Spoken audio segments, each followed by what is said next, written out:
And the issue of dishing out money, even if you look at when Ruto was the deputy president, how he used to dish monies every week and every weekend, you could see when he was the DP. And Kenyans were not, and they were saying, this man is so generous, yeah? He understands our problems. That's why he's giving us this much. And, uh, and when he became the president, you start having a problem with the same person doing the same thing that you elected him when he was doing it.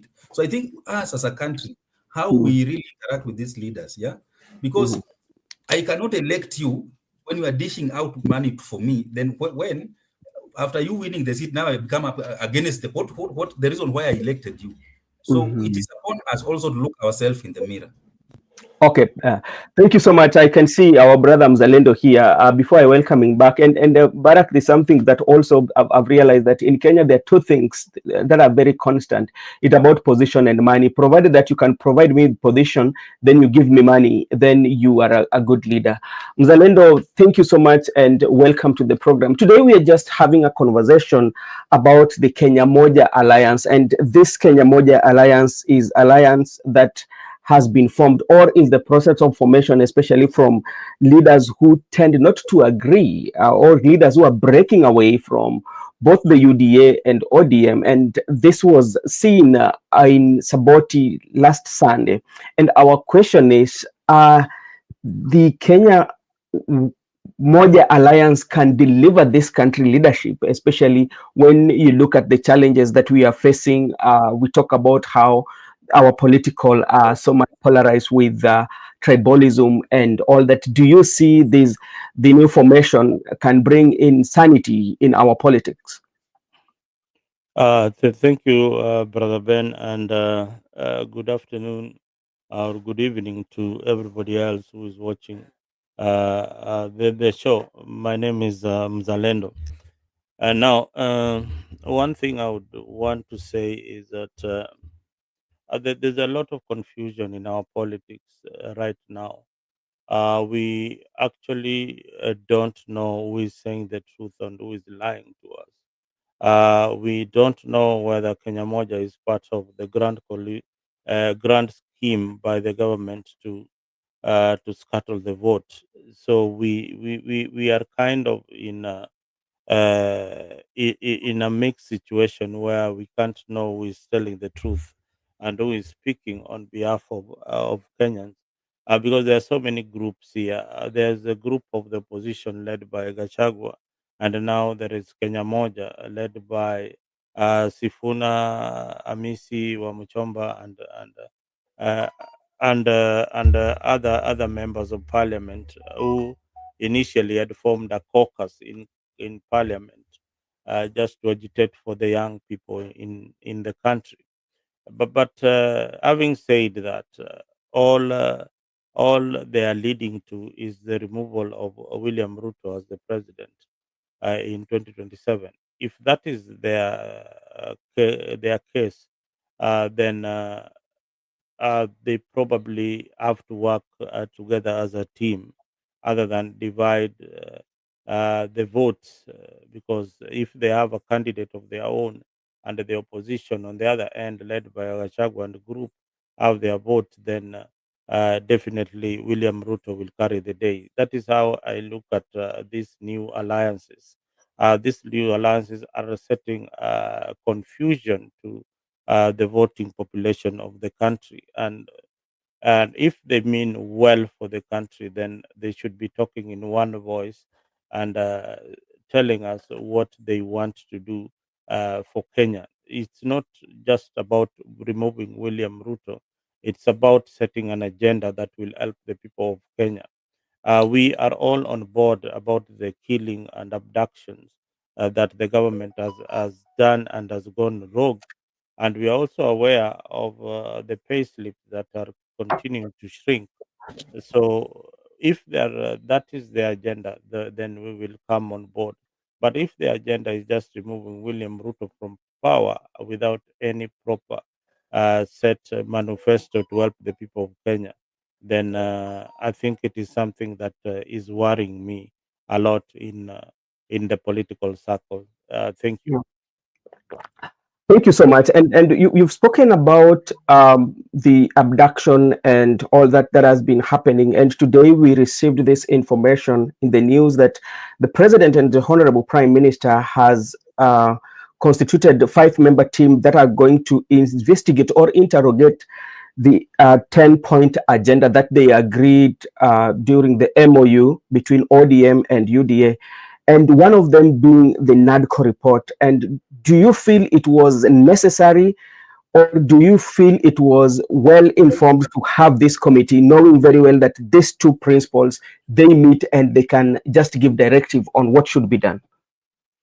I think when you hear a politician flipping the NADCO report whenever an engagement is brought about, one thing you have to know is that they're thinking about themselves. That one comes first.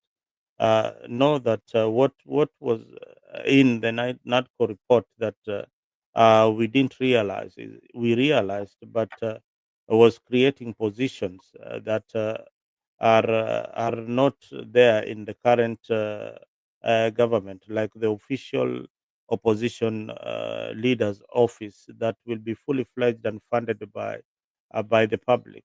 You know, Kenya is one of the countries that is funding political parties to do their work.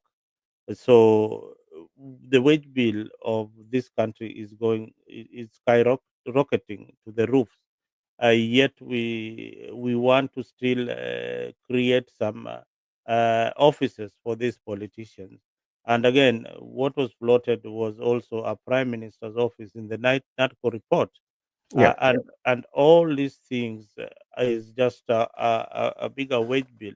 Remember, uh, even the budget that was read by Mbadi, a large chunk of it is going to pay debts. And the reason why they are so afraid to increase taxes to the people of Kenya is because of the elections that is coming. Ideally, if the government was performing very well, then there should have been an increase of taxes so as to pay the debts that are in the country. But what they have resorted is that they want the status quo to remain, yet they continue to defund our education. They continue to shrink our payslips, and they continue to increase their salary in the name Okay. of the Senate and the Parliament. And remember also that already there is a bill that was passed in Parliament of NGAF CDF and the Senate fund and the MCS fund that is in the Senate. And if it passes again in the Senate, it will go to Parliament. And all this will be in the Constitution of Kenya. And it will be an amendment in the Constitution and it will become a law. Having said that, is it good for a small country like Kenya with a very tiny economy? It is not good while our veterans, our soldiers in Kenya are not earning so much. You have seen what we feared most, that veterans are already coming out and saying that, we've had enough of this, we've had enough of this. And soon there will be more voices and more voices. This is a country where you have seen goons coming out in broad daylight and saying that, goons with a rungu protecting the police. Yeah, the Mhm. police with an AK-47. This is crazy. We need to talk about the right things that are happening in the society. Thank you. Okay, thank you so much, Mr. Mzalendo. Barak, I know, oh, sorry, Barak left already. I wanted to give him a chance to at least to comment because he made me that he will be leaving in a while. Barak, I would say thank you so much for also always taking your time to have a conversation with us, especially when we have platform like this and talking about issues that the country is going through, talking about the leadership of the country, including the entertainment. And I'm also informed that in Tanzania, we've lost former speaker that is called Speaker was a Mani wa Tanzania. His name is Ndungai. Yeah, so actually, Speaker, yeah, he just passed away. Who is the Speaker of Tanzania right now? She's this lady. She's called, the lady came after her. So, and they just had a nomination in Tanzania the other day. So today is no more the Speaker for Tanzania. So we pray and send our condolences to the family of the Speaker and the Parliament of Tanzania. Marco Bura, thank you so much for keeping you waiting. We were just having a conversation, especially of the young leaders who have come together, who are trying to offer alternative. Mzalendo also have talked about, because the main aim is to offer alternatives. So as opposition, they should unite together so that they could push a common goal, maybe to bring in new government in place. But now, talking of the same, yesterday we saw President Uhuru Muigai Kenyatta had a NEC meeting with the Jubilee, and seeing that like the Jubilee is now being revived, or they're putting more effort in it.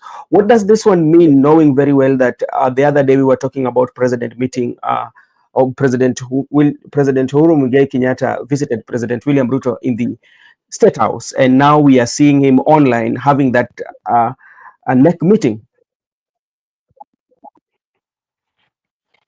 Okay. Say hi to our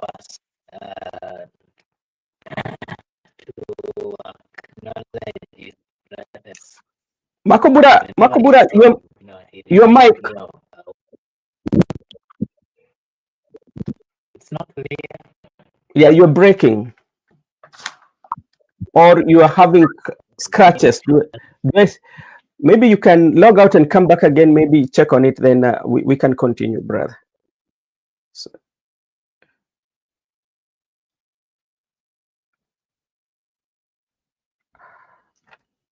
Okay, Mzalendo, as Makobura is fixing his mic, and so that we can have a very good audio, we are talking about the NEC meeting that happened, especially for Jubilee, and knowing very well that last week President Uhuru Muigai Kenyatta visited, though it was official when he visited, but you cannot rule out political talks, and now we are seeing him being very active, knowing very well that even in back in the days, they used to complain that he has retired, he should not involve himself in politics. Do you read any political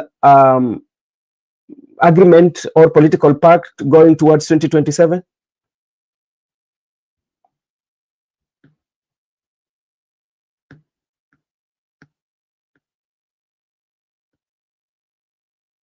My audio is off. Do I between Jubilee and ODM? Yeah, Jubilee and ODM, even you listen to, they were saying that Jubilee is working a way in which to give Raila a chance to even to run for 2027. I don't and know. I don't know what part of the country Jubilee represents. I think that is overtaken by events. These are just side shows. Mhm. Yeah, because if you look at it realistically, how many MPs can the Jubilee Party get, and with the DCP in Central, then you really wonder. I have kept on saying that once a president of the Republic of Kenya has served his term, the cameras should be looking in a different direction. Yeah. And I said we should not concentrate much of what Uhuru Kenyatta is doing with his personal life. Sometimes he's at State House greeting William Ruto. Mhm. Then that is okay. He's not active in politics. I don't know why he keeps on meddling with the political affairs of country. He has served his term. He needs to retire honorably as a former president of the Republic of Kenya. If he is called upon to advise the government, then that is a different thing. That is something that should be off our cameras. He's doing it as a private citizen, and Mhm. not as somebody who I think has got a political following or political backing Mhm. from his region. A lot has happened since Uhuru left politics. A lot has changed in central Kenyan politics. And is this significant? Yes, to probably the people of the mountain and those who follow Uhuru. But even if you're following Uhuru Kenyatta, you will not be the president. So, I mean, Mhm. why do you keep on saying that you're following Uhuru Kenyatta? So these are some of the things that I call mixed priorities. Is there an alliance between Raila Odinga and Uhuru Kenyatta? Will it have any significance? The answer is no. It cannot have any impact in the politics that is happening right now. Maybe it can influence Raila to do other things like run Mhm. for presidency, of Yeah. which he is definitely going to lose if he runs for presidency. And I don't think there is anything that Uhuru can add to Raila that he didn't do in 2022. Mm. So let us not read too much of politics in Uhuru and Raila meeting. Maybe they want to take some Johnny Walker or something later on in the evening, but I don't Oh, think there is much significance in their meeting. okay. Thank you so much, Mzalendo. But like especially when it comes to issues whereby he's retired president, but he still has a commendable say, especially in what takes place in Jubilee. And you see, the Jubilee always have insisted. Then I've asked you, what is Jubilee? What do they represent? How many MPs do they have? Is Where when you want to talk about Jubilee in terms of members of parliament, then you can also bring DCP, because right now, as we speak, DCP does not have any member of parliament. But we know Jubilee used to be a party that has ruled the country for 5 years. They've been in the administration for 5 years, and we are seeing the president is still very active. So anytime he makes such moves, at least there's a message that is being sent. you see, this is what I'm saying. Jubilee, well, let me answer Gypsy. Mzalendo, this is nothing wrong with the former president giving a piece of advice to a sitting president or a PM. It is helping, and apart from business performance, I think I've said this before. Uru's interest is his personal business. Yeah. Raila's interest in government is his, at this particular juncture, is his personal business. When you say Jubilee formed the government for 5 years. It was Jubilee was when you mention Jubilee, you have to mention Ruto, yeah. Uh, Yes. yeah, Ruto was part of Jubilee. When he walked out of Jubilee, then Jubilee is like a skeleton. It does not have any, very few members following the Jubilee party. And I think the only significant figure that we see is Kioni, who is neither a member of parliament or a representative anywhere, is an official of Jubilee party.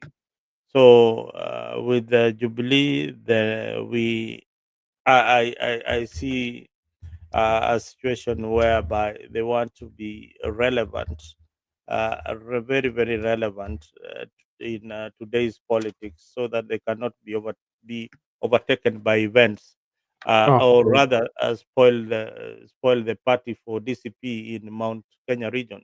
I think that's the reason why they're coming in, just to be, the bad boys in the game. Yeah. yeah. And they're also who are trying to zero in a way, because like even like when you listen to Monya was talking about his political party, whereby we cannot be forced to align ourselves to one political party, and him being close ally of President William Ruto, they're trying to consolidate these two parties so that they can zero in the effects of Rigathi Gachagua. I don't know whether you can buy that. Some people are viewing it that way. I look at it as it's a democratic right to be where you want to be. If you feel that Rigathi Gachagua's party is a tribal party, then so be it. We have got a cocktail of parties Yeah. in Kenya today. You can join any other political party in your region that you feel represents your views. So Mhm. for Mount Kenya and Munya and the political parties that they have in Mount Kenya, that's a big, big plus. And I believe other regions too have got political movements that are coming up. That is a plus. So that people can have variety. Yeah. variety, and that's why we have multi-party democracy. You can Mhm. choose from whichever party you want. But moving forward, I think that these political parties should be narrowed to 3 or 4, so Mhm. that people can choose effectively their representatives among the 3 or 2 parties, like in other Mhm. parts of the world. Okay, and before we wind up, Mzalendo, I know you're a resident of Homa Bay County, and today there was a eulogy or requiem mass for Dr. Phoebe Asio. You know, anything about Phoebe Asio that you might remind us of, because she comes from Homa Bay County. Uh, I think what really caught my attention was the eulogy by the governor for Embu, Cecil Meride, when she said that you know that she was at one point they had a meeting with Phoebe Asio, and Phoebe, she was telling Phoebe Asio the way they are being attacked as female MPs and all that. Then Mm, Phoebe told a story where, in the olden days in Homa Bay County, this mm, is how people used to politics. Every other leader who was vying for the MP's position. And remember, Karachuonyo was a very big constituency for a woman like Phoebe. And he was contesting with heavyweights like Okiki Amayo and everybody else who was there. And During one of those rallies, while she was speaking, somebody from the crowd, a man from the crowd, lifted one of the private would we call it panties, or yeah, pants, yeah, up in the crowd, and said, you left this behind in my house yesterday night. Then Phoebe said charismatically that keep it. I'll come back and pick it later in the evening. Keep it safely for me. So she didn't get mad about the incident, but she told mhm. the gentleman that if I left something that belongs to me, just keep it. I'll keep it in the evening. So that tells you a lot about who Phoebe Asio was. Plus, there are so many books out there that people can read, and she was also very instrumental in the formation of Maondoleo ya Wanawake Wanawake. organization. Yeah, those are the founder members of the affirmative action that we have today in Kenya. And remember, a county where she comes from, Homa Bay, has got 6 representatives in parliament due to affirmative action. The women rep position was brought by people like Phoebe Asio, and the current MPs that are serving were brought by our pressure to the ODM party, which is in our region. So we respect and acknowledge our efforts in the democratization of this country, and may us all rest in eternal peace. Thank you. Okay, thank you. There's something that I want to engage you that you've said, especially when that man, because like maybe by then I was not so much very keen on the politics of Phoebe Asio, but at one point I knew we had Phoebe Asio, especially competing with the big names, Okiki Amayo. Those are big names in Homa Bay, especially in terms of even business. Even in the entertainment industry, you can remember those days of Julie. It's about Amayo Kiki, Mm. Amayo Kiki was such a household name in Homa Bay. But now, when you say that what happened to Phoebe Asio, and during those times, especially when you look at the political terrain, it was not easy, and she ended up emerging. She won at some point, and how he interacted, especially with the way you say interacted with the person, and you look at the current politics, the women of today with that energy. Do you see a a difference that you can point out in terms of the women of today and the women of Phoebe Asio running those days? I think Phoebe Asio, the women of yesterday in politics, Mhm, they were very respectable women. When they picked the mic, they knew what to say in public. mhm, They did not just open their mouths, yeah, and they opened their mouth when it really mattered, mhm, and they never used their body to show off. mhm, You would not see Phoebe dancing to some crazy music and showing her butts off in public. You would never. They respected the family unit. mhm, When you see women who are given a podium, and mhm, what they show off is mhm. what their mama gave them, Yeah. then it tells you that the substance that they bring in the politics is their body and not what they have in their brains. So Mhm, not all of them, but a few of them I've seen. A few of them I've seen doing that. If I want to listen to substance from a politician, I would listen to Asagi, the nominated senator for ODM. I would listen to is Christabel. She's called Christabel. I yeah. would listen to somebody like Christabel and what she brings or what she says in Parliament. So there's Mhm. some serious debaters in Parliament. There's some serious jokers also in Parliament who are bringing the house in shame. So I would not listen to people like those. Okay, So before I bring in Makobura, because you've spoken of something that is quite sometimes worrying, especially with our women leaders, especially when it comes to public rallies, whereby you find that our women leaders, majority of them, especially when it comes to public rallies, they've come up with this narrative whereby they bring in the bedroom issues, especially in public rally. If you listen to them, especially the other time we were listening to the is it the Rangwe member of parliament, is she Dr. Gogo. Yeah, what sometimes she says on the platform, not only her, but the majority of them, the bedroom issues, on how they talk about their body and all that.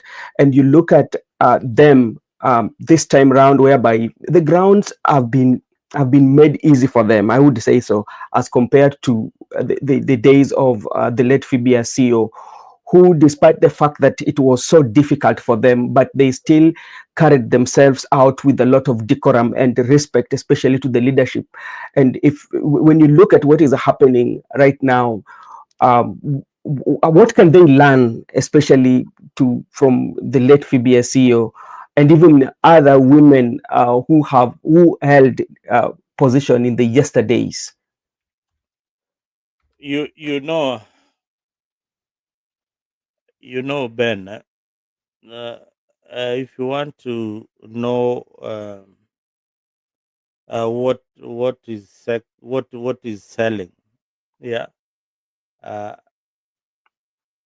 when female members of parliament or representative use sex as a tool or a sexy language as a way of enticing voters, it just tells you how immoral this society is. Yeah. So when you hear them speak unprintable words,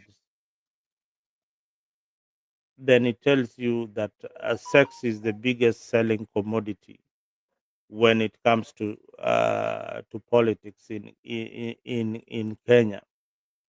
So both politicians and politicians have been accused, either the male and the female counterpart have been accused, and many of them have been involved with a lot of sex scandals. When you hear Maverick Aoko talking about the sex scandals with politicians, then it tells you a lot who these people are and what they cherish most. Yeah. So a lot of rumors has been going out there, and a lot of leakages have also been. You've also seen some leakages of footage of politicians in uh, in the bedroom. Yeah. So this tells you that what has been appealing to them when they are looking for votes is their body structure and what they sell, which is sex. So even if you listen to them carefully, they're so disgraceful. When you listen to a speech from these politicians, you hear at the end of the day it has to end up with a sexy kind of or a bedroom kind of language that lead Mhm. that uh, that is a moment when she's dropping the mic. Something that she's said that is so important is something about sex, and that is what they will brag about at the end of at the end of the day. Somebody who can go 2 rounds, sijui 3 rounds, eight Yeah. rounds, sijui, things like that. So sex has become a tool in our politics. Sex has become an empowerment object in our politics, and it has become part of and a parcel of gaining positions into power. Okay. So that was not practiced by people like Phoebe Asio, who respected their families, and they never you'd never hear of such scandals coming from them, despite having a huge constituency to Agency, cover. yes. Mhm. Yeah, she would finish her rallies. She would definitely be home, and you'd never hear that Phoebe Asio had a sex scandal with CG, blah blah blah.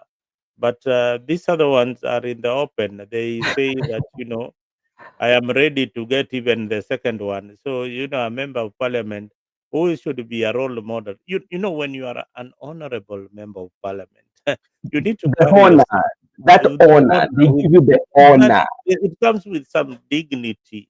Yeah, your private life and bedroom life and your beauty and how you dress and how you look, that is between you and your husband. Mm. Yeah, between you and your husband. Let us compliment you privately that hey, you Mm. look good.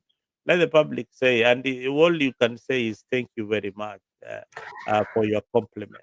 Yep. Okay, thank you, Mzalendo. And to add on that, because even like recently you heard the story of the nominated Senator Orioba.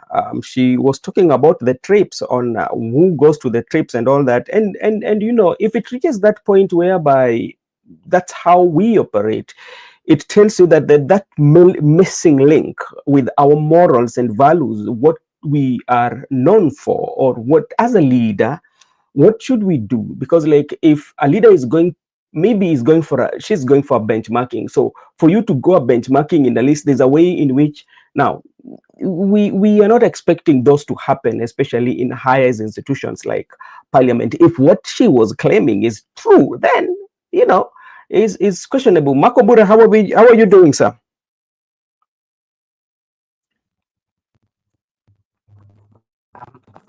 Okay, I don't know whether I'm still breaking. Now today you don't have that Mungu hajakuwa upande wako. Today, your microphone has decided to do you bad. That's what we say.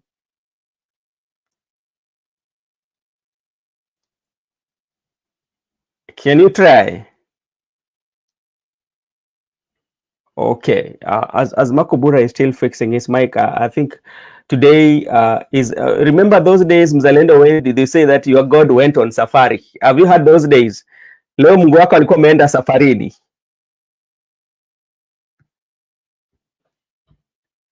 Unmute.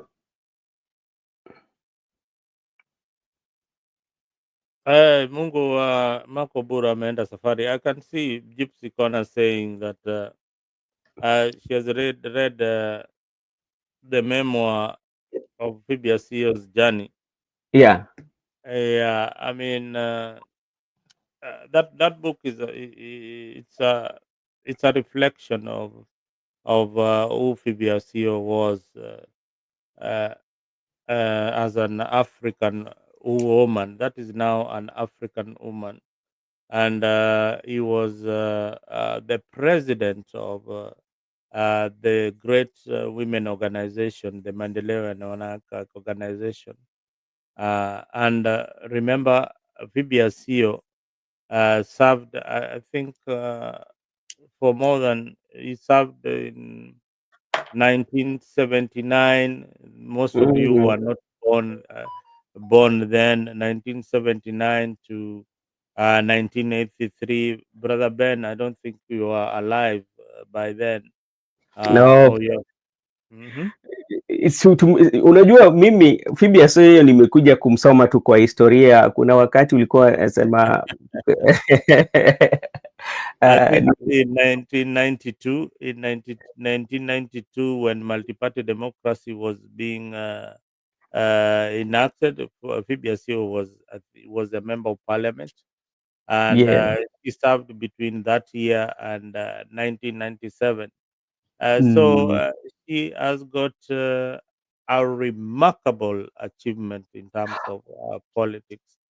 You know, Something. Hmm? you know, Mzalendo, what sometimes surprises me that the leaders who have created silent impact on the society, they tend not to be very active in public eye, but their effects are felt, you know. And something that stood out during there, you could even see on how the people who were talking about her were. Mm-hmm. Yeah, but unajua, ai, Mazejo, unajua inafaa. I think like there's that time that the younger generation should learn, especially from life of these women who have created impact life in society. Because like sometimes I reflect back, I usually read much about Wangari Maathai, you know, like those are the like the cornerstone of our society, women who fought selflessly for better, that they wanted something that they know, this is something that I really want. They will fight and they are ready to lose their lives. You know, look at the life of Wangari Maathai, you know, Mm-hmm. and the impact that they've left. Yeah. I mean, people like Wangari Maathai had a conviction. They had got. She loved the environment. That is what she studied, and she pursued it. She protected these trees like her own babies. You know. Mm. So these are people who are passionate with what they were doing. Look at Mhm. Phoebe Asio. She was passionate about uh, about affirmative action. And Mhm. Phoebe Asio did not just happen. She started her quest in 1958. So she is somebody who has been there for a while when it comes to post-independence, pre-independence. She's there, been part of these reforms that some of these ladies who are showing us their butts in public are enjoying today. They don't know how it came by. They don't know how it started. They don't even, they were not even aware of probably Maendeleo Yanawake or something. So these are Mm. things that that happen. Mm. Mm. I used to. Uh, my late mom was part of that organization, and she was also a chair lady of Omabe. So she used to have these functions at home, and I could have met Phoebe Asio personally.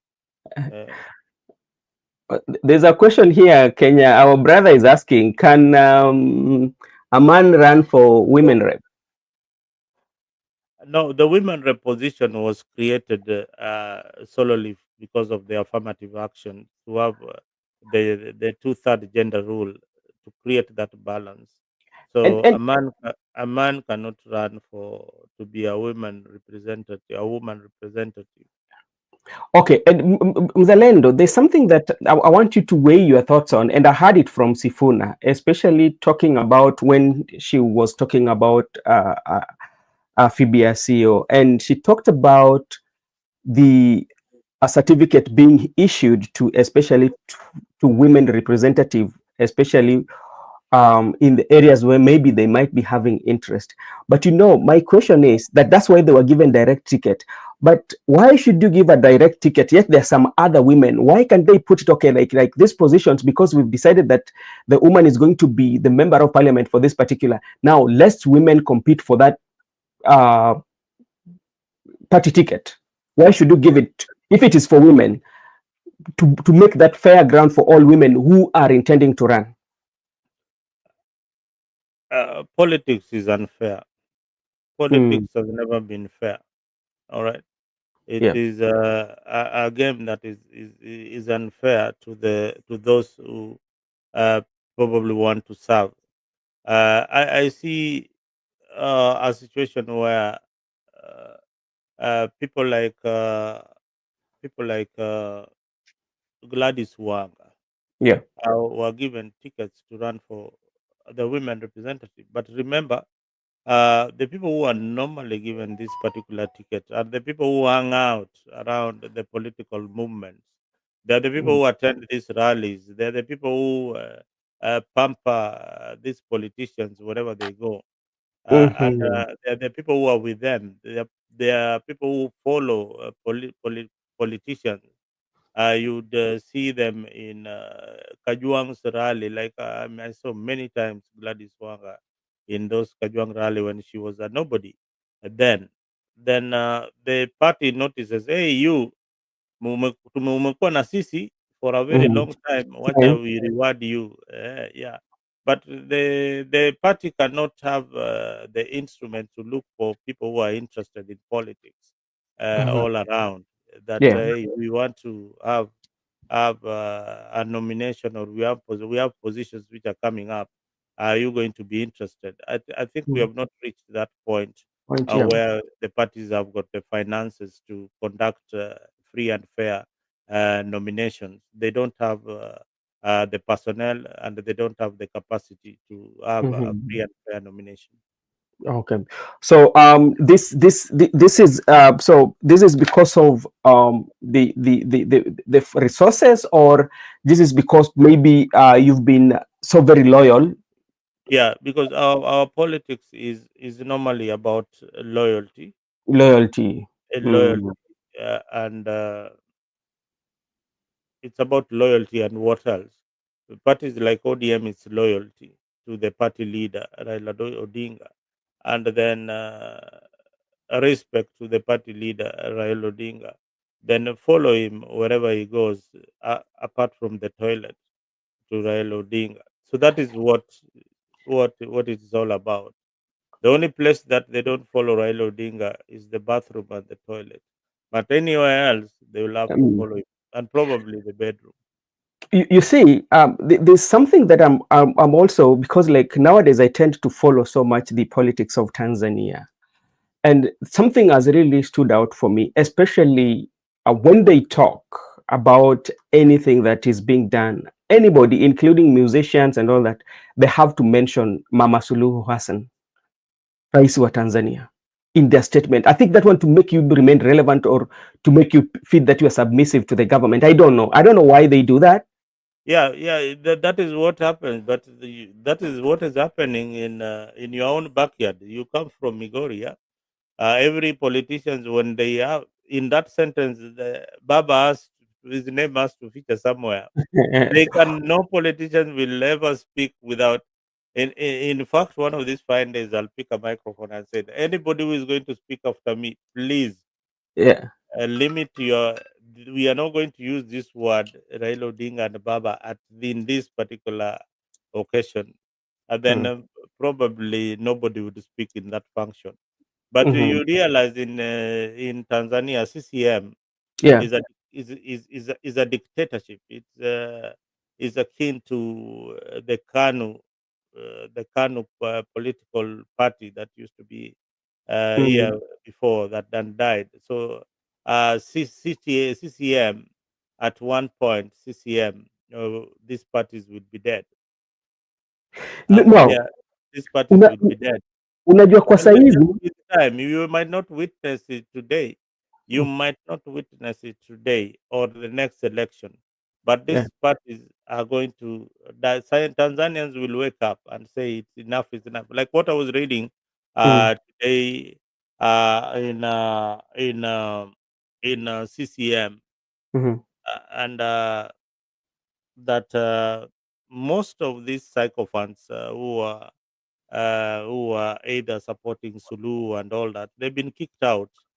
They've been kicked out and replaced by in the nominations of who is going to take the party ticket. So you see in Tanzania there is something that is happening slowly, but they are heading towards that direction. Uh, Mm. so there are many leaders. I can tell you that there are like almost 6 prominent leaders, yeah, who are being replaced by other new entrants. So not even 6, there are 50. Sorry, there are 50 who have been swept aside in the CCM primaries in Tanzania.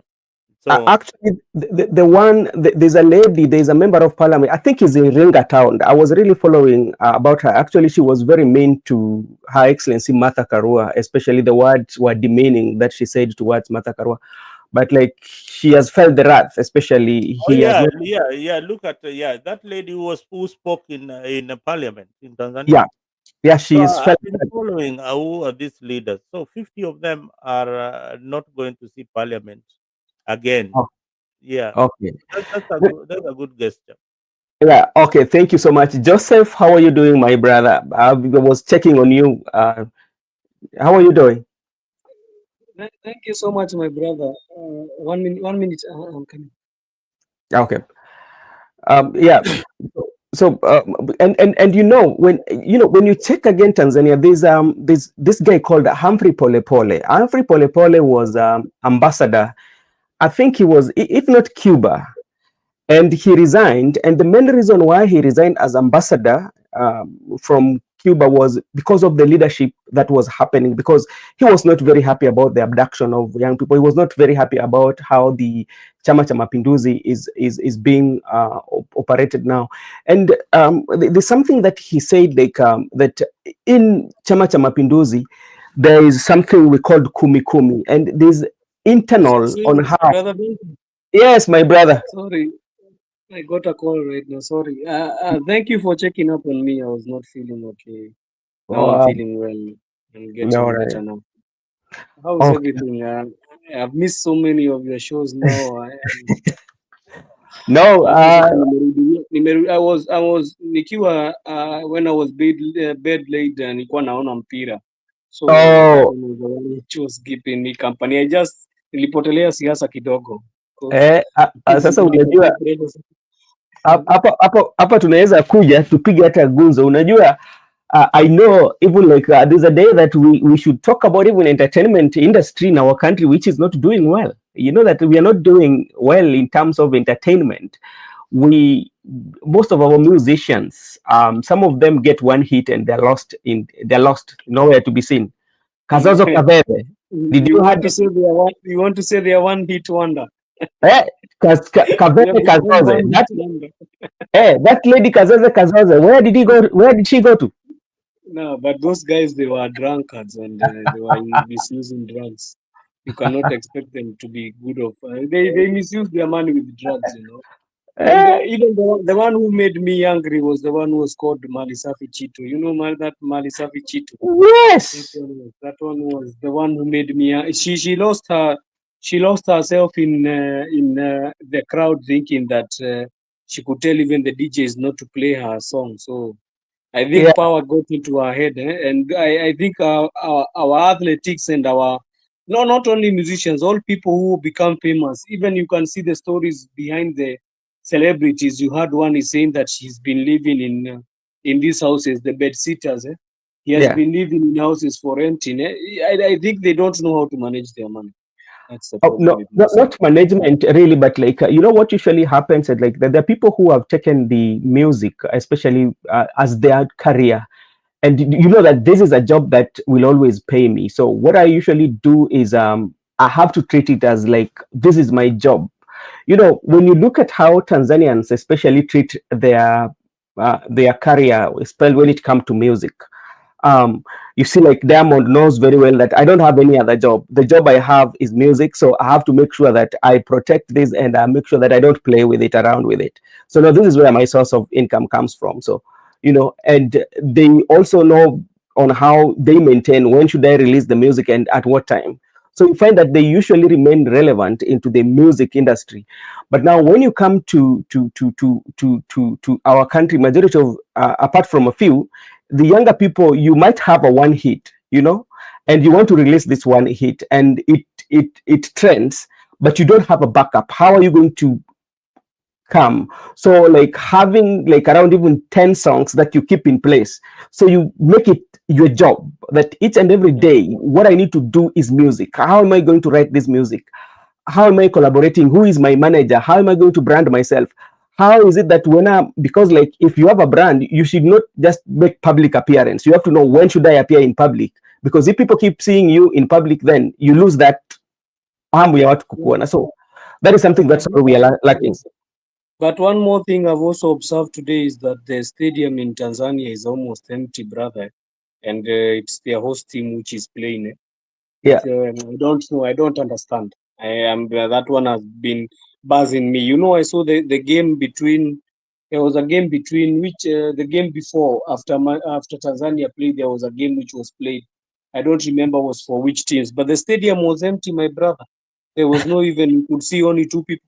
So Yeah. even now I was watching their game. How the other side of the stadium is empty. So you're wondering what is happening, and it's the Chan that has come the first time in East Africa, and you find the stadiums empty. I don't understand really, because I see Kenya, they're fighting for the tickets. Kenya walikuwa wanapigana tiketi, lakini labda kwa zile watu walikuwa wanasema kwamba zilinunuliwa.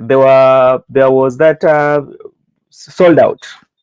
Yeah. Kenya, I think is corruption, but Tanzania, what's the problem? Because I don't understand. Tanzania, I think they have not been that hustle and bustle of buying tickets, that you can not see them in the stadium.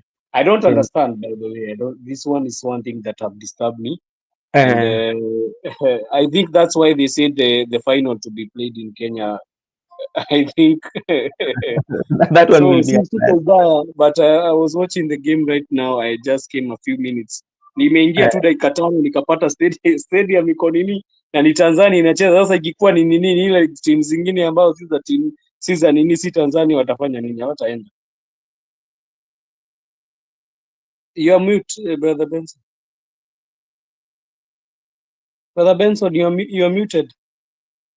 Sorry for.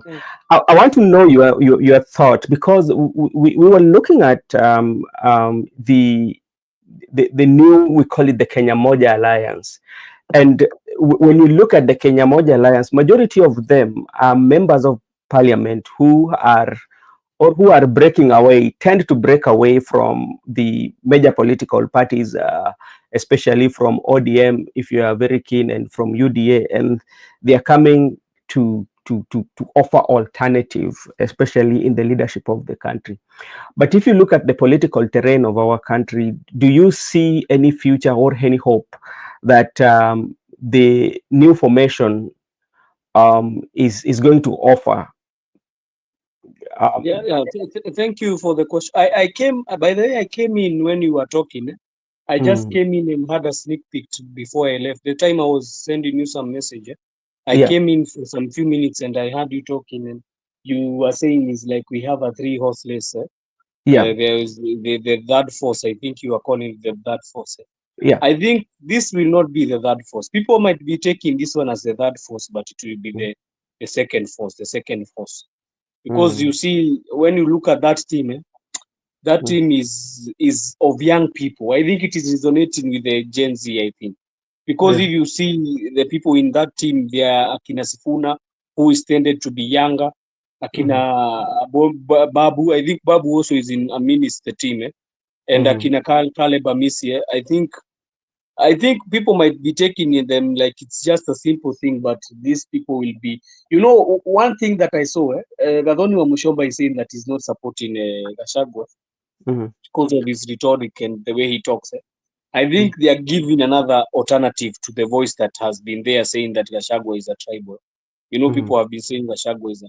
So I think they are giving another voice to the people who. And I think if they go the way they are going to go, they can have support within the Gen Z. If they are going to give the Gen Z spaces in there, the problem is this, Mr. Benson. You see the part that is going to give this Gen Z an opportunity to run for these seats. That one is the one which is going to be a force to reckon with. Because we have seen in the United Opposition, there is no Gen Z who is being given an opportunity. Have you seen any Gen Z? We have not been seeing them. We just want to bring back the leaders that have been there. But if you see in this side of Akina Caleb, if they are going to try and bring the Gen Z factor in, I think they can change. They can be a force to reckon. Okay, because like I want to bring you this question when I'm looking back at the history on how the ruling class historically found ways in which to invent themselves and to remain relevant in the political landscape of Kenya. And some people we are trying to believe that this is another way in which they are reinventing themselves by saying, okay, you who are very loyal to their masters, especially, now try this way, so that by them creating this space and starting this conversation about the new movement, that one is giving the political class to reinvent themselves, and along the way they will meet somewhere, because like this group, they neither agree with what Jubilee is doing or even what the Orange Democratic Party might be doing, but they say they are on the neutral ground. Do you buy that, or that is maybe something that is just created? That one, for them saying they are neutral, that one I cannot buy. Is either you are supporting the government or you are trying to defend the people. There is no neutral ground. So if you start to come telling me you're in neutral ground, that is no ground. There is no ground called neutral ground, Brother Benson. There is no day you are going to have a neutral ground in your home. Have you ever heard yourself saying that I'm neutral? That I'm not going to support you can never be neutral. It's either you are with your family or you are with your with the other side. So there is nothing neutral there. It's either they decide they are going at it against Ruto, or they are going to be with him. There is nothing neutral. I also received some news about Jubilee. You see the Jubilee. I'm hearing that they are saying Baba should run. So yes. And that's the question I was asking Zalendo, because if you remember yesterday, they had a NEC meeting of their party, and in their NEC meeting, especially, I think President Uhuru, former president, attended via online. He was not there physically, but he attended via online. And immediately after that, the issue of their giving conditionality that they can support Raila only if he doesn't support President William Ruto. Then my question is, you supported him the other day when you had all the machineries, but still President William Ruto came in and became the president. What convinces you that right now, when President William Ruto is having all the powers and every government resources, that you're going to win? I'm looking at it a two-way. Okay. I'm looking at it as a decoy by Jubilee to try to there is something they want to create. But another instant, I'm looking at them like they want to have a rerun. In Kenya we have never had the rerun, except the time we won in. So I think they want to force a rerun in 2027 because they can try that. When Ruto can gather, they say that you're supposed to garner a half of the votes. Yes, that is what they say in the election act, no? Yeah, that you're supposed to garner half of the votes, more than half of the votes. So I think Jubilee can be playing that card because we saw Uhuru talking with Ruto. Yeah. So we don't know what they were talking about. Then they talk about that, and we see they were jovial and talking. Then they come and tell us that they want to support Raila to become the president. How can that be a coincidence? There is no coincidences in politics. So I think there is a hand which is playing here. Yeah. and the political class is rearranging themselves. So They're rearranging themselves very dangerously, and I think they are planning something. The three of them, they are planning something, brother. It's not all people. Only people see what is outside, what you are being told by Akina Murade, but you and don't know what is happening inside. and that's why I was saying that there is a way in which the ruling class historically has found ways in which they reinvent themselves to remain relevant in the Kenyan political landscape. Yeah, and Uhuru wants to resonate with the mountain people. Maybe Yeah. he was given a task by Ruto. I want you to get even for me, even if it is 1 million votes from there. You saw Raila got 1 million votes from there last election. Yeah. So he's trying maybe to play that card. If Ruto gets 1 million votes from there and the others is very. We are going to know the cards. Very soon we are going to know the cards that are being played. Because Okay. if you see, there is no way that Ruto will say you are my brother and they have talked, then you hear the next day that Jubilee is going. I don't believe in coincidences. Maybe Mzalendo can say something, but I don't believe in coincidence. Mzalendo, are you still there? Mzalendo, are you still there? I think he left. So you've mentioned something Yes, about. I'm around. Okay, let me engage you on this. Joseph mentioned it about the Gen Z. The Gen Z is a constituency, or is a constituency that every political protagonist are talking about, and even the united oppositions or the opposition talk about the Gen Z. The government talk about the Gen Z on how they're going to engage everyone, including now even the New Kenya Kwanza, New Kenya Moja, that is in the process, according to the political leaders who are there. But nobody's talking about how to engage them. People talk about their numerical on how we want them on our sides, but to engage them in the process of getting that number or getting their votes. Why is that one? So why do you feel that is happening, yet they want their votes, but you don't want to engage them? The Gen Z group is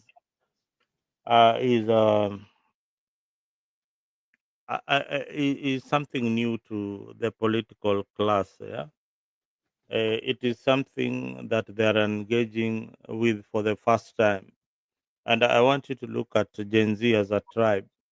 That is a tribe.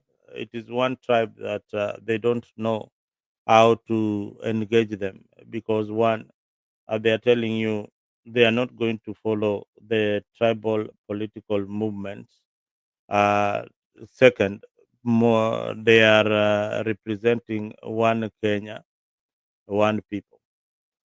So these political movements like ODM, DCP, UDA, EYPA, they all sit under a tribal kind of base.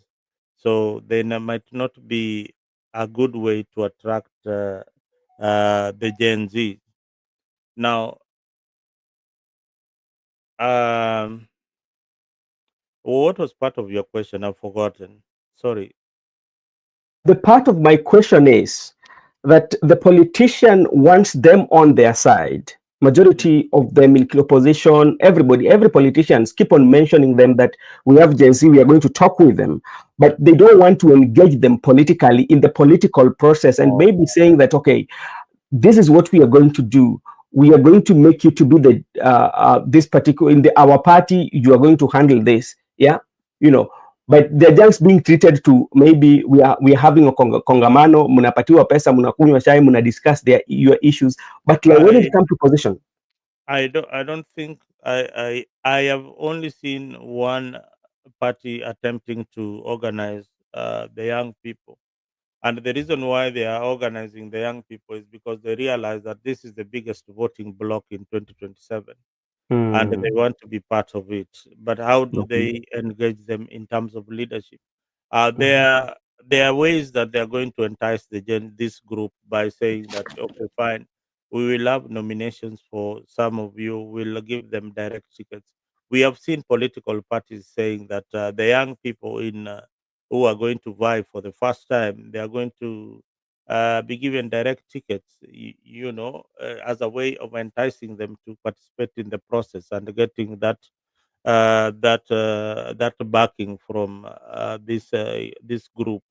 So everybody is trying to throw some goodies to the Gen Zs. Kenya Kwanza is also trying to throw something to them. But by and large, what is happening is there is so much that has happened in the last 24 hours in Kenyan politics. Okay. There Thank is you so so much.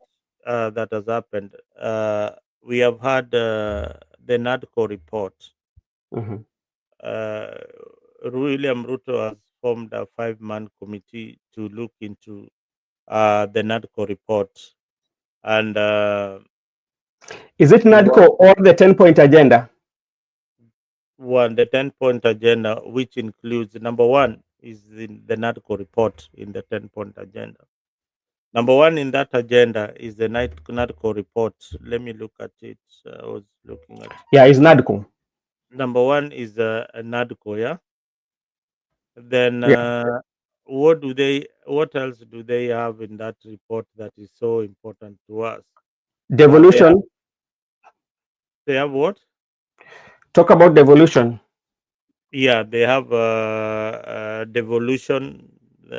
Devolution is something that has always been there, but what is in this NADCO report that is interesting, that they really want it implemented, The- and why now? I think what is in the NADCO report, that because like if you look at maybe in the NADCO report there was issue of about government reducing their spending by around 50%. That was in the NADCO report. But the biggest issue the NADCO report was about the position that were going to be created, that is of official opposition positions with the prime, they had their deputies, all that, Yes, and we have and ODM, prime minister. and we have ODM and Yeah, UDA forming part of the committee yeah. on the NATCO report. And this is what it says. Number one is the full implementation of the NATCO report. This is not, this is a 5-member committee to oversee the implementation of the 10-point agenda and the NATCO report. The 10-point agenda and the NADCO report. You understand? So, So Yeah. this Mzalendo, committee. Hmm? Mzalendo, I would like to ask a question. Because in the NADCO report, they have said they are going to form a prime cabinet secretary. Does it mean we are going to go for a referendum, or what will happen? Because if we are going to alter how the constitution is created, because in the constitution we have not had that place of official opposition. We have had it in parliament. So what are we going to do about this? Because it means it's either we are going for a referendum or something of the sort. You see, some of these positions are created by an act of parliament, uh, and they are supposed to serve from time and time again. Like what we have with the prime minister is a prime cabinet secretary, which is not in our constitution, but we have Mudavadi serving there. Yeah. Uh, Remember, we had the prime minister's office created just by an act. We didn't have to go for a referendum. That was created by parliament. So these are crisis measures to ensure that everybody eats part of the cake that is which is government, which is government now. So I am not So there is very. nothing about Kenyans there. It's all about creating positions. And for me, the NADCO report is just about creating position. It was not nothing new from what I saw. It was creating position for the former president. It's called Uhuru Kenyatta, and then this when NADCO is implemented in full, this is what it means. It means that even if you kick out William Ruto from power in 2027, he can still come back as a prime minister. in Kenya. So this Or as official opposition leader. and even as an official opposition leader, so you are not taking them away anywhere. So these are guys who are looking at their back very, very carefully, and they are going to ensure that they stay relevant in the politics. Even with the emergence of Gen Zs, they are now looking at, hey, these young people can kick us really out. What do we do? Then now we have to bring that NADCO report. It was a bad thing, but now we see the good part of it. Okay, thank you so much, Mr. Mzalendo, for your insight. And I think we've done enough for today. Maybe Joseph, you've come in, so I know you are sick, but tomorrow we will be here. So I will tend to come in early so that we can continue with this conversation about issues that are affecting the country. Just remember, we just talked about the e-citizen, whereby a lot of money has been lost. Yeah, I wanted to talk to also mention something. Just mention something about it. It's such a shame that we can lose billions of money because of a system that was that had come to help us, but now it has become a system of siphoning money. You know, I read about that one and I was so much depressed and so much ashamed that you know the problem comes where, Brother Benson, Yeah. there is some money that is always added on top of what you're emitting. If, for example, you're going to get a good conduct, you are told you should give 50 bob for, I don't know the processing.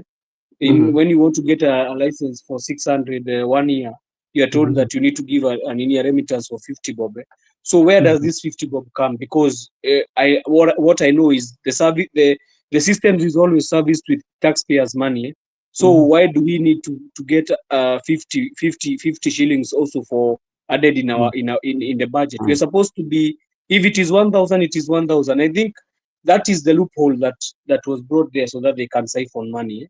And it's such a shame that such a good system. You know, that was a very good system, Brother Benson. Yeah. Because when your license was expired and you're in a vehicle, and you see in front there is a roadblock, maybe they're checking the licenses. You could have you can purchase it. Yeah, you can just purchase it online and you show the copy. But now imagine it is going to be taken out because the members of parliament have said it is going to go off. So where do we go from there now? And they have already taken our data. They have our data. They have everything. So what are we doing as a country? You know, that things baffles my head. Yeah, and you know, there are some good progress that we've made in some areas, and you know, we are retrogressing. I usually say that when you look at, in a nutshell, some of the issues that the Kenyans are raising, especially the areas that we feel that people had progressed and now we are retrogressing, we don't improve on them. So, and this one points at leadership, and the leadership, I usually say that is not only the leadership, the administration in place, it also includes opposition leaders, because the work that they should be doing, you can work and support the government even if you're in opposition, especially if government come up with good policies that are geared towards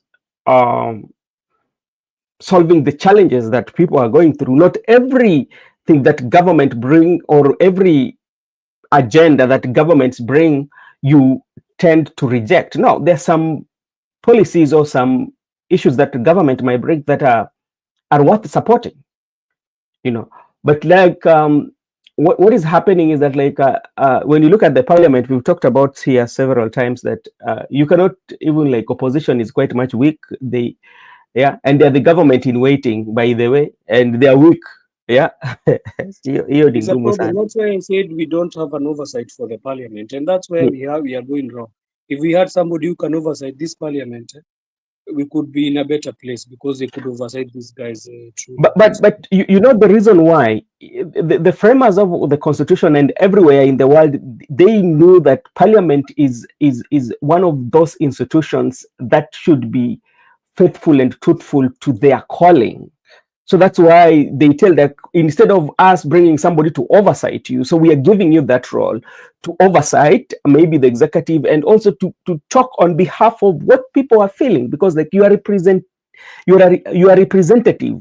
You are representing a particular area where there are challenges that they are facing through. So you have to voice those their challenges, because like you cannot let everybody come to parliament, because that one we will not have order. That we will be there will be no order in that area. So, but now when it comes to now what we are seeing, because I tell you, like in our country, there are two things that play part. One is the position and the money, and also maybe the treble. Provided that somebody can give you position, you're okay, and maybe some money is used to grease that position. People change, you know. Yani pesa inafanya watu wanabadilika. Ni mara chache sana unapata kuna wale ambao wamesimama katika ukweli wao ama ubora wao. Ni chache kabisa. It's a problem, and so I felt so bad about that system. I felt so bad. It's nothing, because that system has helped me quite sometimes. So I felt bad. And it's not government owned, you know, system like especially when it comes to things to do with especially transaction. Majority, especially in countries, the transaction, especially when you are transacting to government own this, but you feel like this, the government does not own it from the information that we have. The government does not own it's something that is contracted. Yeah, it's a problem, brother. We are sinking low as a country. Now we are becoming that thing we call banana. You know that one they call banana republic? That is what we are going to become. Because if we cannot manage a small software that can help people, I think even if the government could have been given M-Pesa, I don't think it could be working now. M-Pesa ingekuwa inafanya kazi. It could be dead by now. Tungekuwa tumeisahau. By now we could have forgotten it. Because that is the only thing I think that works well, the system that only works well. And the other one they call Mudavadi digestive system. I think those are the ones which work well with the digestive system. I think the only thing, the only system working is the digestive system. Okay, Mr. Joseph and I hope you Mzalendo. are going to go and watch also the football. It's good to support also. Okay, yes, I will do that. Tomorrow we have a game between Angola and. I hope they are going to get. They win. They get another million. I'm looking for them all the best. Anything is possible. Right now, ninaona Tanzania imeshikwa draw hapa na team inaitwa Mauritius, and you could have never thought that Mauritius ingesumbua Tanzania. So anything is possible in football. Anything is possible. Yeah, we wish our boys Stars tomorrow success as watakuwa hapo kwa uwanja. Mzalendo na ndugu yangu Joseph, asanteni sana kwa kuja kwa studio ili tukuwe na mazungumzo. Kesho pia tutajaribu kadri sisi tuwezavyo ili pia tukuje tena tuendelee na mazungumzo mpaka siku ile tutapata suluhu ama suluhisho za mambo ambayo sisi tunazungumza. Tupate kwamba watu ambao wakienda kwa uchaguzi watakuwa wanachagua watu kulingana na sera na maoni yao, lakini hawatakuwa wanachagua labda mtu kwa sababu chama ambao anatoka ama eneo anatoka. Ndio shida ambazo tunapitia kama nchi zinafaa zitatuliwe. Labda kama Mzalendo uko na jambo la kusema kabla tujafunga studio. Sina neno, ni ile tu nashukuru kwa kujumuika nanyi hapa, na kwa wale wapenda wa mpira tuingie pale dimba la Afrika. Kesho tutakuwa tuna majadiliano kali hiyo mechi. Okay, sawa. Wale ambao wamependa dimba, anasema hivyo, ama umependa mpira wa mguu, basi kesho ukitaka kusikiza maoni na nini tena, naweza sema nini, kuna jambo ndaisema na itafuta baada imepotea kidogo. Ndugu yangu Joseph, wewe vipi kwako? Labda I want to thank you for checking up on me, brother. Not so many people check up on somebody when he's not feeling well. Thank you so much. You have been checking up on me, and I hope I'll be back. I hope I'll be back tomorrow. Okay, thank you so much, and we will be waiting for you. Okay, thank you. All right, thank you so much, and everyone on the comment section, thank you so much on the comment section. I saw we had Mr. Laban Misiani, we did have Laban Misiani, we had Gibson Connor, we had Brenda Obedi, I think we also had Judith and Annie. Those who are watching who did not comment, we really, really appreciate you. If you are here and watching us for the very first time, you can subscribe to the channel so you become a member. So when we are having conversation like this, the YouTube will notify you and you assist us with comments so that we can know where we are going. And also, you can also contribute through commenting. Thank you so much, and may God bless you. See you tomorrow, same place, same time. This is Brother Benson Media. Thank you so much.